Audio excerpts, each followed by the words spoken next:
So you know we have gone out for an expression of interest for 3D seismic studies. We believe we went out the last auction without any 3D seismic. So we didn't have much data for the areas. So when you have less data, people don't put in great bids because they don't know what is there. They can't interpret the data. So we have now gone out for 3D seismic. We have 8 bidders who put in their names, and we're pre-qualifying, and then they would have to submit proposals. So we're hoping that all of the unallocated areas, we may have the 3D seismic, which is done by these people. They do it. We don't have to pay for it because it's a very costly exercise, but they can then, they share the data with us, and they can sell it to people, the clients.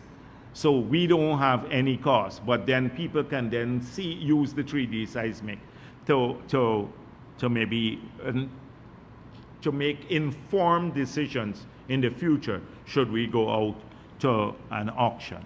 We've received the bill. The technical agencies have all looked at the financial responsibility for oil spill bill. Well, we're going to call it something else, but I mean the law dealing with addressing any potential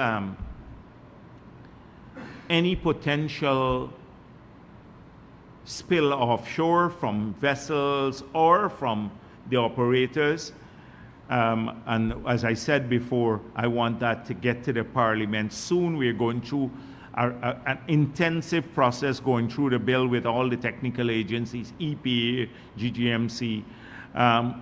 It's a tight squeeze to table it before August 10th and pass it, but that's one thing we promise. So we would be equipped now with a tool, a law which says primarily that any company that it causes a spill, whether it's a shipping company, a production company, an exploration company, that they would all be responsible for the cleanup, and also that they would be responsible for consequential losses.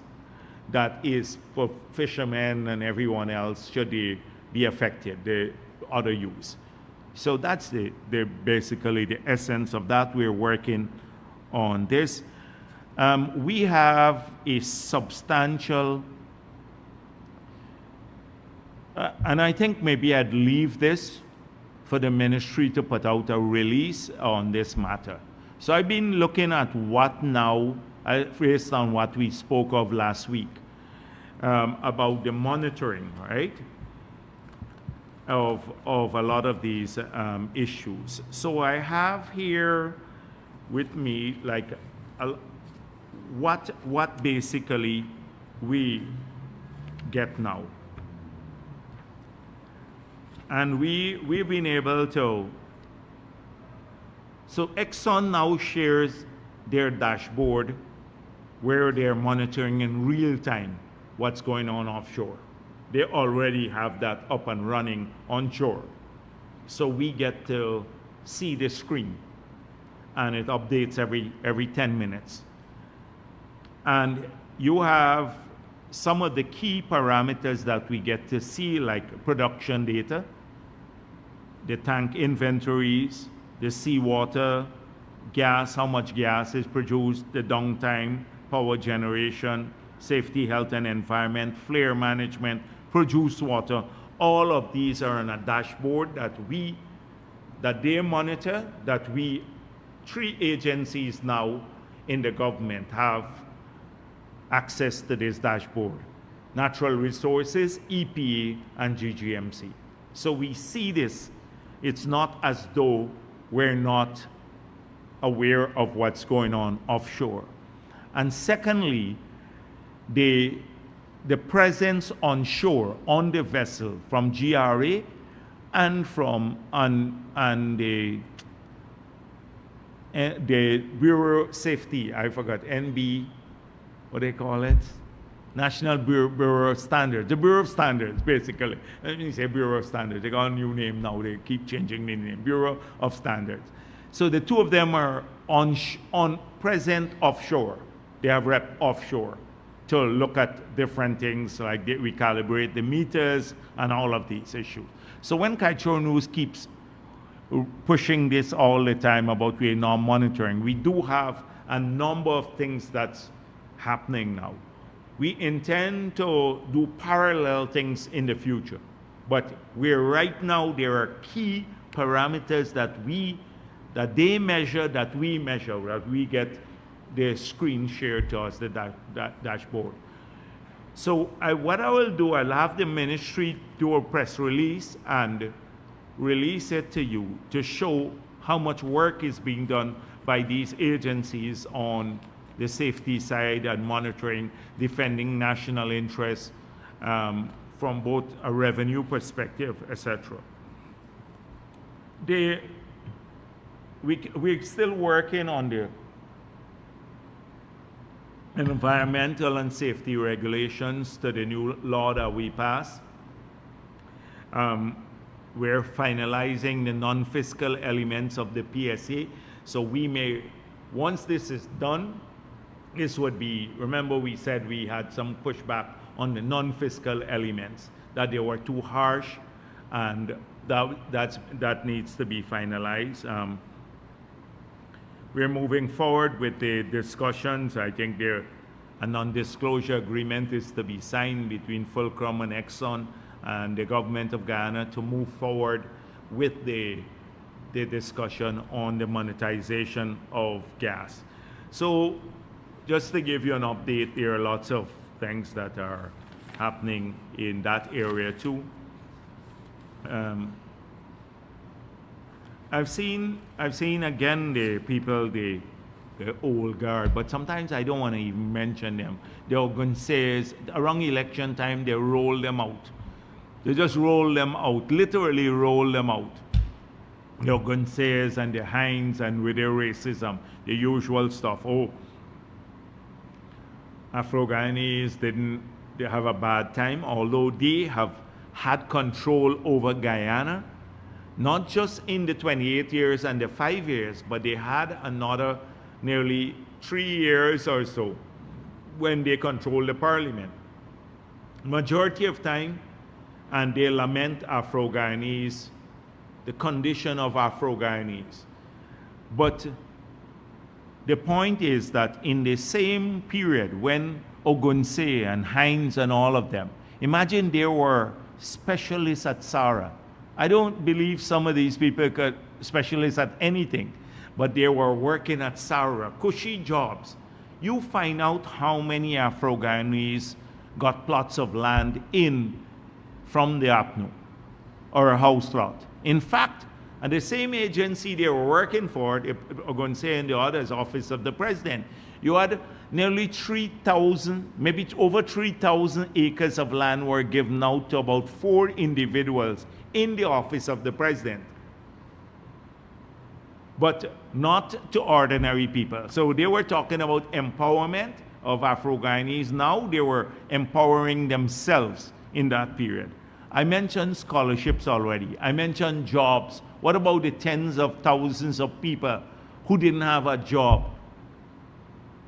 Afro-Guyanese included in Linden and all these places who are now working for government or getting a job. It's just the usual stuff we'd have to deal with from these people. And as we get closer to elections, it's going to get even worse. And they've started back the corruption thing. Last week I dealt with that. I made it clear that at every agency you have a review now. We're moving to pre-qualify people.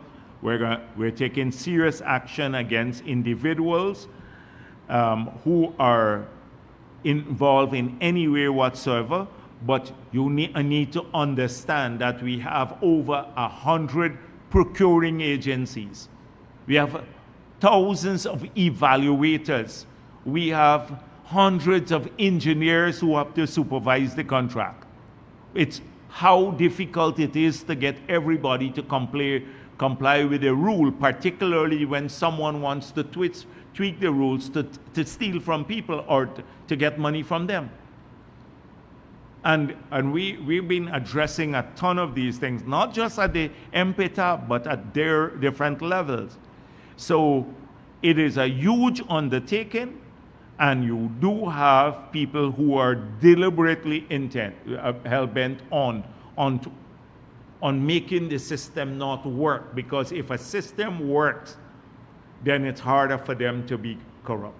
But the evaluators, when we list we get 3 random evaluators, who is there to say that the person can call the evaluator that we list and then get them to give a different point to a different score to the bid? So you think when it goes to the cabinet or at the ministerial level, everybody will go and check every score? Because they would not see the bulk of the document that came in. If they had to do that, they can't do anything else. So you have to rely on the scores that come up, and sometimes that's where it happens. So we're dealing with this already. Of course, they would sensationalize everything. I saw a good editorial in Starbrook.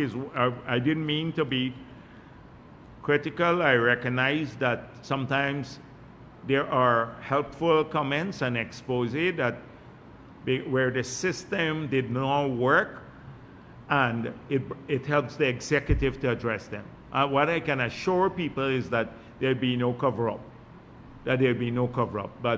But we also, whilst dealing with the cases where you do have corruption, you can't make it look like it's all of the contracts we do, because 95% of them are done on time, and they're creating benefits for people of this country. The billions upon billions of contracts. I explained to you, nobody writes about the 1.3 billion contract in Sophia, or 75 persons, contractors who are working on 1.3 billion. These are small people. Why don't they say that? And a lot of them are from Georgetown. And the same thing, Region 10, all the contracts there in Region 10. In Berbice, all the contracts there, we want to go to people who live in these regions.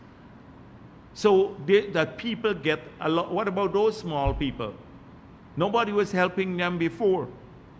75 persons are working in A, C, D field, and some in E. And we have B field now to award soon. We are awarding in region. We're moving now in 3 and 5, and we've already, I think, 3 and 5. Now 3 and 10, going to 5, then 6, and the other hinterland regions. But there is a serious attempt to help people too that have been excluded from the system. Nobody writes about that. The success story of the PPP to get 75 small new contractors working now in Sophia, when one man would have gotten the contract in the past. What about empowering those people? And you check how many are Afro-Guyanese too. So it happens all around the country. And if you had Nigel Hughes, he will go to see 15 Indian small contractors in Berbice and say all the work is given to them. But when you go to Georgetown, you'll see a different picture when you come to Georgetown. And so it's a balance. Nobody talks about these things, about the success of the PPP in bringing in a ton of small people, giving them a stake in the system. They ignore that totally. So we continue to do that, but at the same time, we do need to tackle the cases where we have corruption too. And there are cases where we do have corruption. I'm going to end there. Thank you.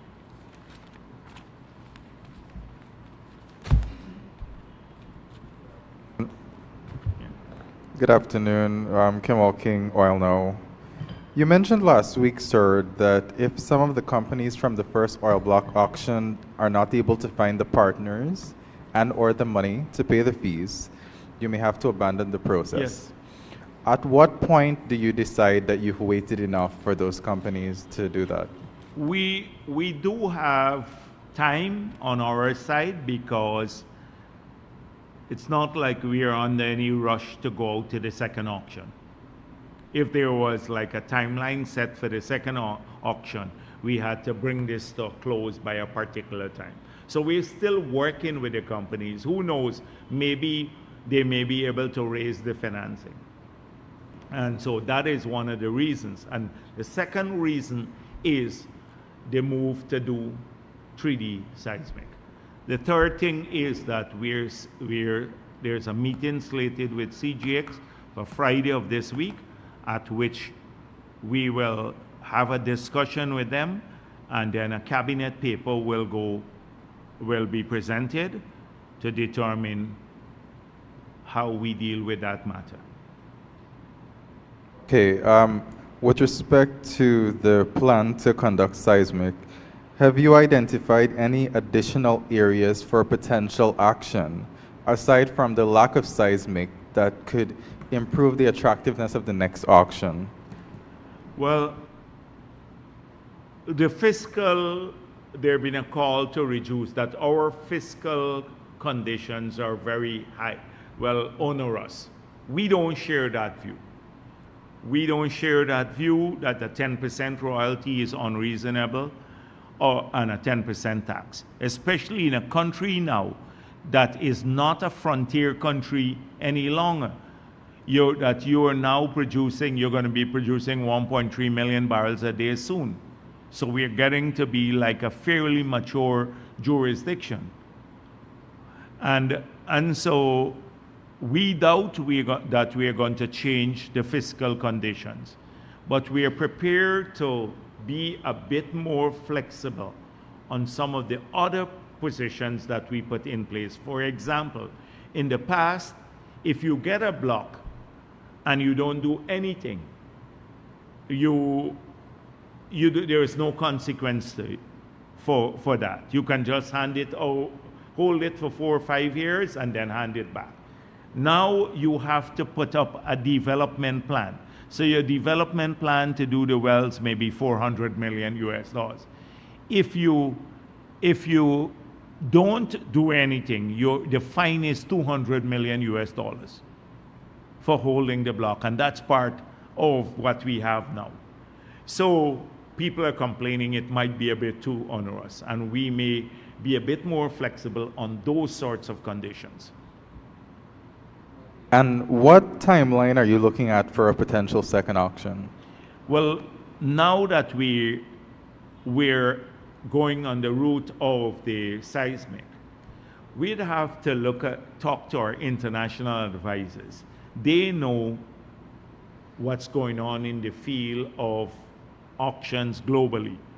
The time when we had put out our expressions of, the auction, you had 80 other countries in the same process at the same time. So we are competing with 80 other countries globally for petroleum money or dollars to invest. So our advisors should guide us on this with knowledge of the international market. Should they say that we believe that there's a reasonable chance that without the 3D seismic, you may be able to get some good bids in, then we may set an earlier date before the completion of the work that we expect the companies to do on 3D seismic. Finally, did you see, with respect to the perceived conflict of interest with respect to Mr. Nigel Hughes, that the government would consider some sort of investigation into that? It could very well lead to that. Could very well lead to that. That's all I'm saying at this time. Could very well lead to that. Hi, good afternoon, Dr. Jagdia. Sharon Belgrave, Kiteshare News. Dr. Jagdia, Exxon Financial showed that Guyana was charged for exploration during the COVID-19 period.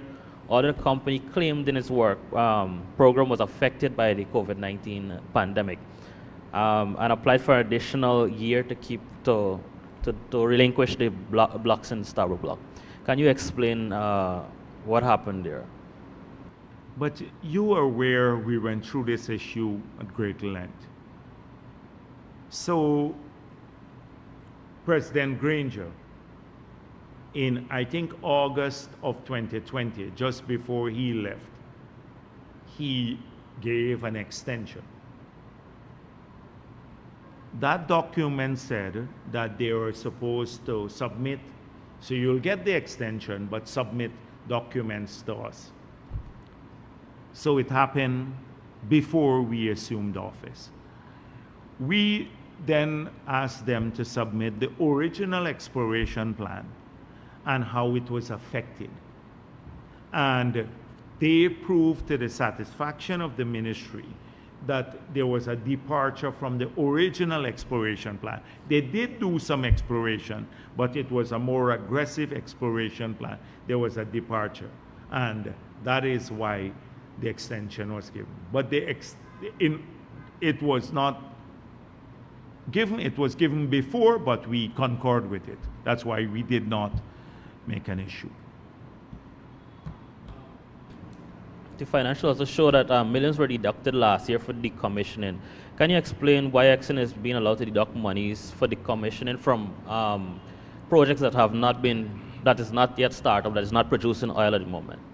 Is this part of the agreement, or? I don't know what you're saying. From which project they have not deducted for decommissioning? No, they have deducted from projects that is not yet started. They start taking out money for decommissioning from projects that is yet to start up, to start producing oil. For decommissioning? Yeah. And you are saying to me you checked that and that's accurate? Are you saying that you checked that? Well, so far that's what we seem being reflected in the financials. No, not seem. You're checking. You're asking me a question, and I'm asking you. You check that to be accurate. Yeah, so far. So far? That's why I'm asking you to set some clarity. I'm not going to comment on it because I think it's not accurate. And but if the project hasn't started as yet, my assumption is that you can't deduct from it for decommissioning if it hasn't been even commissioned as yet. If you have not commissioned a project, you should not deduct from decommissioning. But I don't trust your kind of thing. Okay. I'm just saying that I don't trust it. That is why I'm saying that if you don't commission, you can't decommission.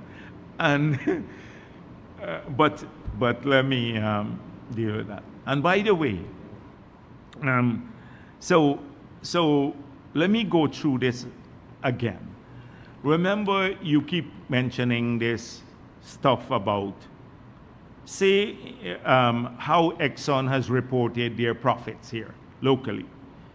So, for example, last year, right, 2023, $11 billion of sale revenue, right? So, under the international financial reporting standards, they have a particular way that they have to report it. So I said to you guys, let's get the numbers, because I explained to you the principle, why it is different using the international financial reporting standard versus accounting for the provisions of the PSA. So under the IFRS, $11 billion of sale, less $1.6 billion of operating expenses, minus $1.8 billion of depreciating expenses, minus $1.5 billion of tax expenses. Because under that, although they don't pay the taxes, they have to report it under the International Financial Reporting Standard. So it's $6 billion of reported net income. So if you go on the other side now, it's same $11 billion of sale revenue. But what is 75% of $11 billion? It's $8.4 billion goes to cost recovery. So the government of Guyana, the 25% remaining, the government of Guyana gets 1.7 billion and Exxon gets 1.3 billion. Right? Because that includes our 2% royalty, 50-50 plus 2. So when you account under the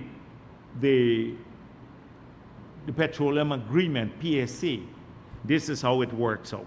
When you report based on the International Financial Reporting Standard, which is what they have to do here, then it shows a different level of net income.